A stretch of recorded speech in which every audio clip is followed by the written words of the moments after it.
A little bit of a movement here in this case. There is the defendant, former corrections officer Mark Cooper, the bald gentleman. Our photographer putting the camera to the ceiling here as the jury is let out of the room and cutting that feed altogether. Here's basically what happened. That jury has been deliberating for a couple of days now. They wrote a note to the judge saying, look, we looked at count 3 and we're going to have to get clarification on exactly what is count 1, count 2, count 3. We know that he's being charged with manslaughter and reckless homicide. That tells me that there is a third charge in there as well. But so the jury only looked at count 3, and they wrote the judge a note saying, hey, we can't come to a unanimous decision on this count. So we didn't even look at count 1 and 2. The judge just informed them that's not how this works. If you can't come to a decision on 3, move on to count 2, move on to count 1, and come back with a consensus, or see if you can get a guilty or not guilty on 1 and 2, and you can't come to a decision on 3. So you can't just look at 1. The court needs a decision on all 3, even if it's that they can't come to a consensus on counts 1, 2, or 3. So a very interesting move here.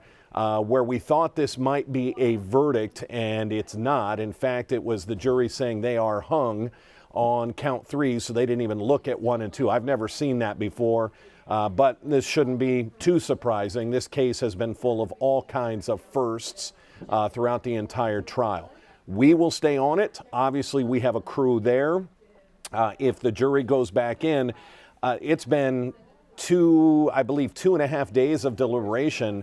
And if they were only looking at count 3 and spent 2 days on count 3, then wow, this could be an issue. Or they go right back in and say, look, we're not going to decide.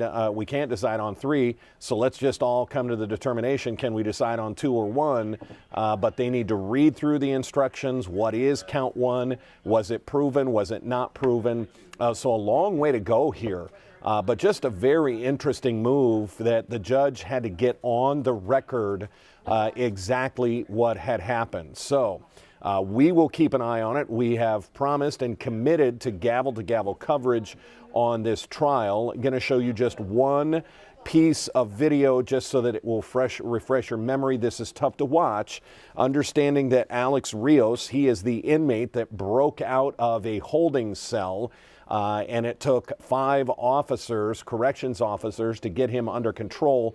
It's during that struggle that here in the video, you're going to watch former corrections officer Mark Cooper.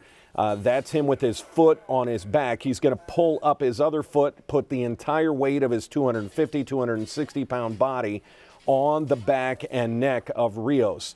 That's part of the problem in this case, is they have yet to, they had differing opinions on exactly what caused Rios's death. There was supposedly video showing that Rios ingested some sort of bag of drugs.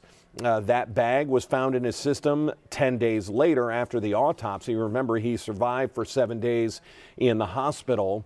But it took, because it took so long for the autopsy, that baggie was never tested for drugs. So the defense is trying to say, look, he ingested those drugs, that on top of the mania, that's this dysphoria that he was going through there, that's what caused his death. It's the state's contention that no, when you stand on someone's back and they can't breathe, that caused the death, that this was asphyxiation.